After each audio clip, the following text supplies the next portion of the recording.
ఇదే అంశానికి సంబంధించి మరో బ్రేకింగ్ అప్డేట్ చూస్తున్నాం. ఫోన్ ట్యాపింగ్ కేసులో కీలక పరిణామం ఇప్పుడు చోటు చేసుకుంటుంది. సీఎం సోదరుడైన కొండల్ రెడ్డికి సైతం సిట్ పిలుపునిచ్చింది. ఫోన్ ట్యాపింగ్ కేసులో విచారణకు రావాలని సిట్ అధికారులు నోటీసులను జారీ చేశారు.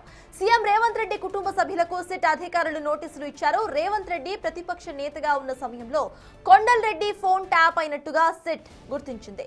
రేవంత్ రెడ్డితో పాటు కొండల్ రెడ్డి ఫోన్ కూడా ట్యాప్ అయినట్లు గుర్తించారు అధికారులు. రేపు ఉదయం సిట్ ఎదుట హాజరు కావాలని నోటీసుల్లో పేర్కొన్నారు.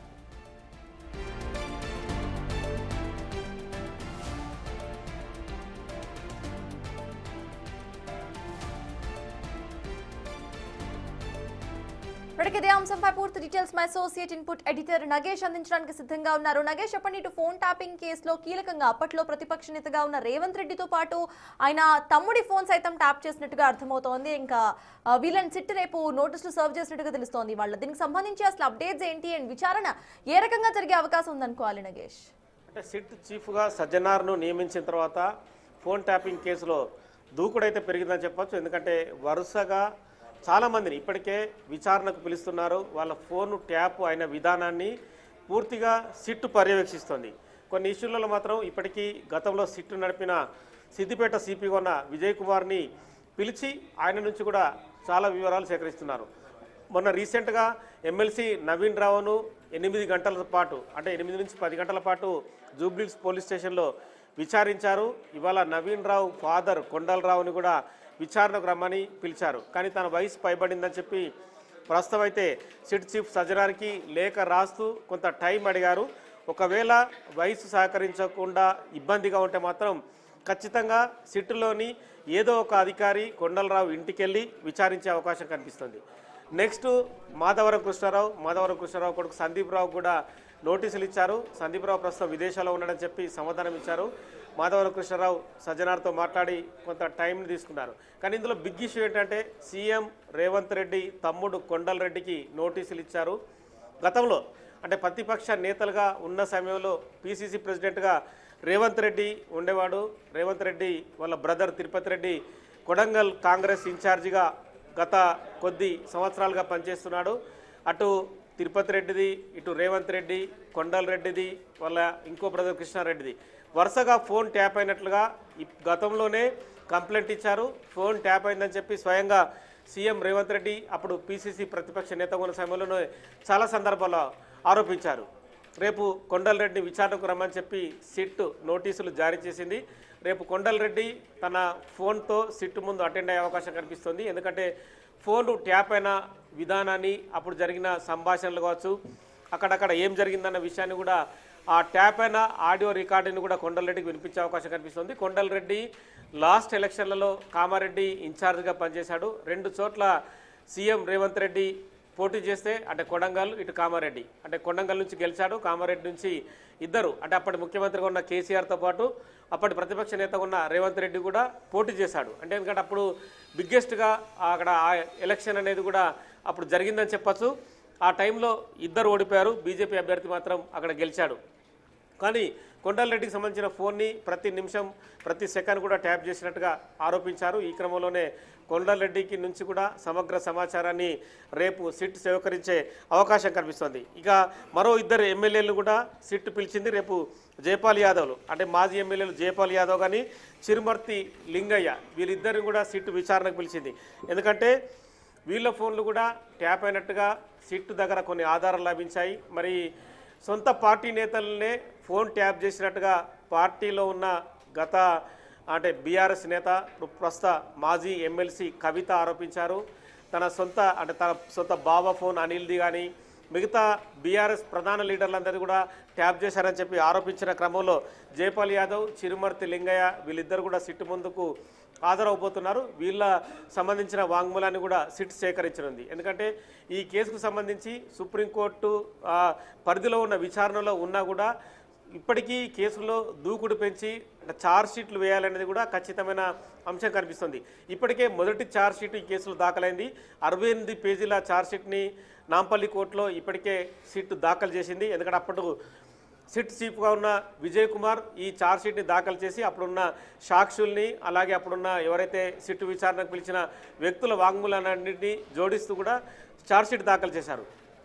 నెక్స్ట్ రెండవది తర్వాత మూడవది కూడా ఛార్జ్షీట్ దాఖలు చేస్తామని చెప్పి సజ్జనార్ ఇప్పటికే ఈ వ్యవహారంలో కూడా ఎవ్రీడే లీగల్గా కొన్ని అంశాలని తన పరిగణలోకి తీసుకుంటూ లీగల్ ఆస్పెక్ట్ సంబంధించి కూడా లీగల్ అడ్వైజ్ తీసుకుంటూ కూడా ఈ కేసులో ముందుకెళ్తున్నారు. ఇప్పటికీ ఈ కేసుకు సంబంధించి కూడా సిట్లో సిద్దిపేట సిపికి సంబంధించిన విజయ్ కుమార్ కానీ సజ్జనార్ కానీ మిగతా ఆఫీసర్ దాదాపుగా 6-7 మంది అధికారులు ఉన్నా కూడా పర్యవేక్షణ అంతా కూడా సజ్జనారే ప్రస్తుతం ఈ కేసును పర్యవేక్షిస్తూ నెక్స్ట్ లెవెల్లో, ఎందుకంటే ఫోన్ ట్యాప్కి సంబంధించి అప్పటి ఎస్ఐబి అంటే ఇప్పుడున్న ఎస్ఐబి ఆఫీస్ ఏదైతే బేగంపేటలో ఉందో ఆ బేగంపేట ఎస్ఐబి ఆఫీస్ నుంచి కూడా మొత్తం ఫోన్ ట్యాపింగ్ ఇష్యూ నడిచిందని చెప్పి గుర్తించారు.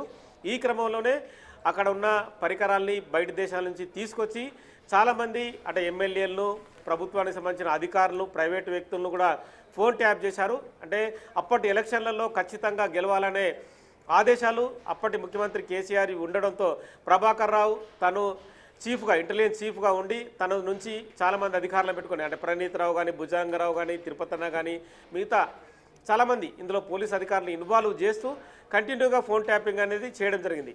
ఈ క్రమంలో ప్రణీత్ రావు, భుజంగరావు, తిరుపతన్న, రాధాకిషన్ వీళ్ళందరూ కూడా అప్పటి ప్రభుత్వం చేయమంటే మేము చేసామని చెప్పి కూడా వాళ్ళు అరెస్ట్ అయిన తర్వాత వాళ్ళు ఇచ్చిన స్టేట్మెంట్లో కూడా ఈ అంశాలన్నింటినీ కూడా వాళ్ళు పొందుపరిచారు. ఇదే విషయాన్ని మొదటి ఛార్జ్షీట్లో కోర్టులో దాఖలు చేసింది.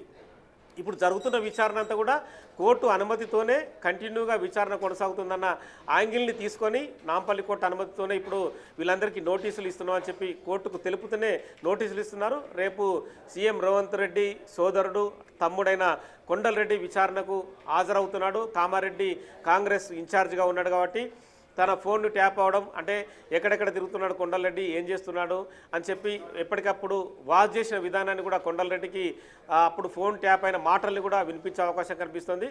ఇక చాలామంది కూడా ఇలా ఎవరైతే ఇంపార్టెంట్ వ్యక్తులలో వాళ్ళందరి ఆడియో రికార్డులు కూడా వినిపించారు. ఈ క్రమంలో కొండలరెడ్డి కానీ, ఇప్పుడు జయపాల్ యాదవ్, చిరుమూర్తి లింగయ్య, మాధవ కృష్ణారావు కావచ్చు, వాళ్ళ కొడుకు సందీప్ రావు కావచ్చు, మొత్తం ఓవరాల్ ఇష్యూలో అంటే నవీన్ రావు తండ్రి కొండలరావు కానీ అంటే నవీన్ రావు సంబంధించి అప్పటి ఆరోపణలు వేరు. ఎందుకంటే అప్పుడు ప్రభుత్వానికి సహకరిస్తూ ఇందులో కొంత ఏదైతే ఎక్విప్మెంట్ తీసుకొచ్చారనే ఆరోపణ. సో ఆరోపణ పక్కన పెడితే మిగతా వాళ్ళకి సంబంధించి ఖచ్చితమైన సమాచారం వీళ్ళ ఫోన్ ట్యాప్ అయిందని ఉంది కాబట్టి వాళ్ళందరినీ పిలిపించి విచారించి ఫర్దర్గా వాళ్ళ స్టేట్మెంట్ రికార్డు చేస్తూ ఈ 2 రోజులు అంటే రేపటికైతే వీళ్ళ స్టేట్మెంట్ రికార్డు చేసే అవకాశం ఉంది. తదుపరి విచారణలో భాగంగా అప్పటి కంటిన్యూ లిస్ట్లో ఎవరెవరైతే ఫోన్ ట్యాపింగ్లో ఉన్నారో ఆ ఆడియోలను బట్టి మిగతా వాళ్ళని కూడా విచారించే అవకాశం కనిపిస్తుంది. అయితే నగేష్, ఒకసారి ఈ కేసు మొత్తం ట్రాక్ చేసుకుంటే అంతకుముందు ఇటు కేటీఆర్ ఈ కేసును కొట్టిపారేసే ప్రయత్నం చేశారు. ప్రెసెంట్ ఇప్పుడు బీఆర్ఎస్ నేతలకే కేసుకు సంబంధించి నోటీసులు ఇటు సర్వ్ అయ్యాయి, స్టేట్మెంట్స్ రికార్డ్ చేయాలి అంటూ కూడా. అండ్ ఇటు అప్పట్లో ప్రతిపక్ష నేతగా ఉన్న సీఎం రేవంత్ రెడ్డి కానివ్వండి, అండ్ రేవంత్ రెడ్డి తమ్ముడికి సైతం ఇటు వచ్చి ఫోన్ ట్యాప్ జరిగినట్టుగా సిఐడి అధికారులే ఇక్కడ క్లారిటీ ఇస్తున్న ప్రయత్నం చేస్తున్నారు. సో దీనికి సంబంధించి బీఆర్ఎస్ డౌన్ ఫాల్ ఈ కేసుకు సంబంధించి ఇక్కడ నుండి స్టార్ట్ అయింది అనుకోవచ్చా? అంటే ఇందులో రకరకాల టెక్నికల్ అంశాలకు సంబంధించిన ఇష్యూ ఇది. అది సుప్రీంకోర్టు పరిధిలో ఉన్న అంశం. నెక్స్ట్ లెవెల్ ఏం జరుగుతుందనేది కూడా సుప్రీంకోర్టు పర్యవేక్షణ చేస్తుంది. ఎందుకంటే రీసెంట్గా ప్రభాకర్ రావుని కూడా దాదాపుగా కొన్ని రోజుల పాటు విచారించారు. ప్రభాకర్ రావు జూబ్లీస్ పోలీస్ స్టేషన్లో ఉంటూ అక్కడే భోజనం చేస్తూ సిట్ విచారణ ఎదుర్కొన్నాడు. ప్రభాకర్ రావు మాత్రం తనకు సంబంధించి పైనుంచి ఆదేశాలు వస్తేనే ప్రభుత్వ ఆదేశాలతోనే చేశాను, నా దగ్గర ఏముంది అన్న సందర్భాన్ని ఎప్పటికప్పుడు చెప్పాడు. అంటే ఒకనొక సందర్భంలో అంటే నన్ను ఇంటరాగేట్ చేస్తారా, నెక్స్ట్ మీ టైం కూడా వస్తుందన్న బెదిరింపులు కూడా అక్కడ ఉన్న పోలీస్ అధికారులు చేశాడు. ఎందుకంటే ఎస్ఐబి స్థాయిలో పనిచేసిన ఏ వ్యక్తి అయినా కూడా ఖచ్చితంగా రాష్ట్రంలో జరుగుతున్న పరిణామాలన్నీ ఖచ్చితంగా తెలిసి ఉంటాయి. ఎందుకంటే టెర్రరిస్ట్ యాక్టివిటీ అయినా లేదంటే సంఘ విద్రోహ శక్తులు ఎవరైనా రాష్ట్రంలో చొరబడుతున్నారా, మావోయిస్టుల ఇష్యూ కానీ ఓవరాల్గా తెలంగాణ స్టేట్లో ఏ మూలకి ఏం జరిగినా కూడా ఖచ్చితంగా ఇంటెలిజెన్స్ చీఫ్కి ప్రతి సమాచారం ఉంటుంది. ఎందుకంటే ఇంటెలిజెన్స్ అనేది రాష్ట్రానికి ఆయుపట్టు. ఈ క్రమంలోనే అదే ఇంటెలిజెన్స్ని ఫోన్ ట్యాపింగ్కు వాడడం అనేదే ఇక్కడ వివాదాస్పదం. ఎందుకంటే ఇంటెలిజెన్స్ అంటే ఎప్పటికప్పుడు ముఖ్యమంత్రికి, డీజీపీకి కానీ రాష్ట్రంలో ఉన్న జరుగుతున్న పరిణామాలను తెల్లవారుజామునే చెప్పడం, తదుపరి దానికి సంబంధించిన బందోబస్తు ఏర్పాట్లు కావచ్చు, రాష్ట్రంలో లేదంటే ఎక్స్ట్రీమిస్టులు కానీ టెర్రరిస్టులు కానీ చొరబడుతున్నారా, వాళ్ళకి సంబంధించిన ఇన్పుట్స్ ఏంటి అనేది భద్రతకు సంబంధించిన క్లియర్ అంశం ఇది. కానీ ఇక్కడ భద్రతను పక్కకు పెట్టి అప్పుడున్న Prabhakar Rao next BRS government రావాలని చెప్పి ఫోన్ ట్యాప్కి పాల్పడడం అనేది ఇక్కడ ఆరోపణ. ఈ క్రమంలోనే ప్రతిపక్ష నేతల్ని, వ్యాపారులని అందరినీ టార్గెట్ చేస్తూ ఫోన్ ట్యాపింగ్ పాల్పడ్డారు. ఎందుకంటే ఎవరైనా బేగం బజార్ కానీ సికింద్రాబాద్ కానీ వ్యాపారులు కూడా తమకు సంబంధించిన డబ్బుని నగల్ని పట్టుకెళ్తున్న సందర్భంలో కూడా అప్పుడు పోలీస్ అధికారులు రైడ్ చేశారు. వాళ్ళ దగ్గర 50 లక్షలు దొరికితే 40 లక్షలు పక్కన పెట్టి 10 లక్షలు కూడా చూపించిన సందర్భాలు. సో ఇవన్నీ కూడా ఖచ్చితంగా ఫోన్ ట్యాపింగ్లో ప్రతి అంశం కూడా బయటపడుతుంది. ఎందుకంటే చాలామంది అనధికారికంగా కూడా వ్యాపారులు తమ డబ్బు ₹1,00,00,000 అప్పుడు పోలీసులు గుంజుకున్నారు. కేవలం 20 లక్షలు మాత్రమే చూపించారు. ఆ 20 లక్షల్ని ఐటీ అధికారులకు అప్పగించారు. మిగతా 80 లక్షలు మాత్రం ఇప్పటికీ కనిపించడం లేదని చాలామంది ఆరోపిస్తున్నారు. ఇట్లా ఆరోపణలు వ్యాపారుల నుంచి రాజకీయ నేతల నుంచి రకరకాల ఆరోపణలు. ఎందుకంటే అప్పటి మునుగోడు ఎన్నికల్లో అయితే ప్రతి నిమిషం కూడా వాచ్ చేసిన సందర్భం. ఎందుకంటే అప్పుడు బీఆర్ఎస్ గెలవాలని తీవ్రమైన ప్రయత్నం చేస్తూ ఆ సందర్భంలో కూడా ఫోన్ ట్యాపింగ్కి పాల్పడ్డదని చెప్పి అక్కడ పోటీ చేసిన రాజగోపాల్ రెడ్డి ఆరోపించాడు. ఇక బీజేపీకి సంబంధించిన హోంశాఖ సహాయ మంత్రి సంజయ్ కుమార్ అయితే ఇప్పటికీ కంటిన్యూగా ఆరోపిస్తున్నాడు. ఈ కేసులో ఖచ్చితంగా శిక్షలు పడాలని చెప్పి డిమాండ్ చేస్తున్నాడు. ఎందుకంటే తన ఫోన్ కూడా ట్యాప్ అయిందని చెప్పి తను కూడా వాంగ్మూలం ఇచ్చిన వ్యక్తుల్లో ఉన్నాడు. అలాగే ఎంపీ రఘునందన్ రావు కానీ ఇట్లా చాలామంది వ్యక్తులు తమ ఫోన్ ట్యాప్ అయిందని చెప్పి కంప్లైంట్ ఇచ్చిన వారిలో చాలామంది ఉన్నారు. ఇటు ప్రైవేట్ వ్యక్తులు, రాజకీయ నేతలు, ఐఏఎస్ అధికారులు కానీ అప్పటి న్యాయమూర్తులుగా పనిచేసిన హైకోర్టులో కానీ మిగతా కోర్టులో పనిచేసిన న్యాయమూర్తులు కూడా. ఎందుకంటే తీర్పుకు సంబంధించి ఎవరెవరు ఎక్కడే మాట్లాడుకుంటున్నారు, నెక్స్ట్ జరగబోయేది ఏందనేది కూడా ఆ సందర్భాన్ని కూడా ఫోన్ ట్యాపింగ్ ద్వారా విన్నారనేది ఆరోపణ. అంటే ఇక్కడ ఎవరిని కూడా వదిలిపెట్టలేదు. ఎందుకంటే బెడ్రూమ్లో కూడా ఫోన్లు వింటారా, వాళ్ళ సంభాషణ కూడా వింటారని చెప్పి అప్పుడు ఆరోపణలు వచ్చాయి. ఈ క్రమంలో కొన్ని విషయాలైతే రాజకీయ పరంగా కూడా పెద్ద దుమారాన్ని కూడా లేపాయి. మొత్తం ఓవరాల్ విషయాలకు సంబంధించి అయితే ఇన్వెస్టిగేషన్ స్పీడ్గానే సాగుతుంది. ఇందులో నెక్స్ట్ అరెస్ట్ అయ్యే వ్యక్తులు ఎవరనేది మాత్రం మనం ఇప్పటికిప్పుడే చెప్పలేం. ఇప్పుడు ఇచ్చిన వాంగ్మూలాల ఆధారంగా నెక్స్ట్ అరెస్టులు ఉంటాయా లేదంటే కొత్త వ్యక్తులు మళ్ళీ విచారిస్తారనేది కూడా తదుపరి విచారణ అనంతరం తెలిసే అవకాశం ఉంది.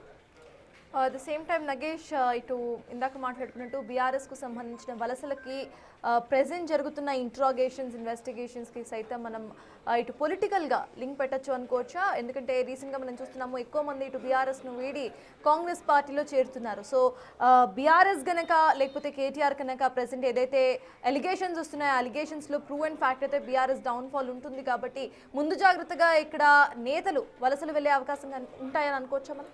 అంటే రాజకీయంగా అంటే ఎవరైనా సరే డామినేట్ చేయాలని చూస్తారు. అధికార పార్టీ ఎవరన్నా కూడా ఖచ్చితంగా ప్రతిపక్షం నుంచి వలసలనే కొనసాగుతుంటాయి. నెక్స్ట్ వచ్చే ఎలక్షన్స్ అన్నీ కూడా మున్సిపల్ కాబట్టి ప్రస్తుతం వలసలు సాగుతుంటాయి.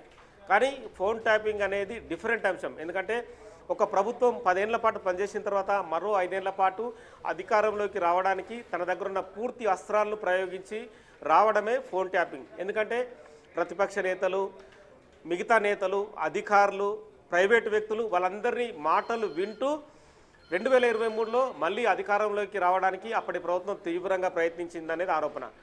భారతదేశంలో కూడా ఖచ్చితంగా ప్రతి ఫోన్ ట్యాప్ అవుతుంటుంది. ఎందుకంటే దేశ పరిరక్షణ, చట్టము, భద్రత అనేది ఖచ్చితమైన అంశం కాబట్టి ప్రతి స్టేట్లో ఇంటెలిజెన్స్ వింగ్ వీటిపైన పనిచేస్తుంది. కానీ ఆ రాష్ట్రంలో ఉన్న నేతలు, ప్రైవేటు వ్యక్తుల మాటలు విని వాళ్ళకి సంబంధించిన మూమెంట్ తెలుసుకొని వాళ్ళని అరెస్ట్ చేయడం, నిర్బంధానికి గురి చేయడం, వాళ్ళ దగ్గర ఉన్న డబ్బులు ఎత్తుకురావడం అనేది ఇక్కడ ప్రధాన ఆరోపణ. కాబట్టి ఖచ్చితంగా ఫోన్ ట్యాపింగ్ అనేది దేశవ్యాప్తంగా దృష్టిని ఆకర్షిస్తున్న అంశం. ఎందుకంటే ఇక్కడ జరుగుతున్న ఇన్వెస్టిగేషన్ అంతా కూడా ప్రతి రాజకీయ నేత ఎప్పటికప్పుడు అబ్జర్వ్ చేస్తున్నాడు. గతంలో ఈ సందర్భాన్ని ఎప్పుడు కూడా మనం చూడలేని పరిస్థితి. ఎందుకంటే ఉమ్మడి రాష్ట్రంలో కూడా ఫోన్ ట్యాపింగు మా మాటలు వింటున్నారని చెప్పి ఎవరు ఆరోపించలేదు. కానీ ఇప్పుడు మాత్రం ప్రతి వ్యక్తి నా ఫోన్ విన్నాడు, నా మూమెంట్ని కనుగొన్నారు వాళ్ళు, నేను ఒక దగ్గర నుంచి ఒక దగ్గరికి వెళ్తే అక్కడ మనుషులని మమ్మల్ని అటాక్ చేశారు, ఇదేం పరిస్థితి, ఇట్లా ఉంటుందని చెప్పి చాలామంది ప్రశ్నించారు. సో ఈ క్రమంలోనే ఫోన్ ట్యాపింగ్ ఇష్యూ అనేది సీనియర్ అధికారి అయినా ప్రస్తుతం ఏడీజీగా ఉన్న సిపి సజ్జనార్కు అప్పచెప్పింది. కాబట్టి ఇన్వెస్టిగేషన్ సంబంధించిన ప్రతి అంశాన్ని అప్పటి చీఫ్గా ఉన్న విజయ్ కుమార్తో అంటే ఎప్పటికప్పుడు అనుసంధానం చేస్తూ మిగతా అధికారులతో మాట్లాడుతూ న్యాయ సలహాలు తీసుకుంటూ కూడా ఈ కేసులో ముందుకెళ్తున్నారు. కోర్టు అనుమతి తీసుకుంటూ కూడా మిగతా వాళ్ళని విచారణకు పిలిపించే సమయంలో కోర్టుకు తెలుపుతూ వాళ్ళని విచారించి వాళ్ళ వాంగ్మూలాలని నమోదు చేస్తూ కోర్టుకి ఇవన్నీ కూడా సబ్మిట్ చేసే అవకాశం ఉంది. Thank you Nagesh.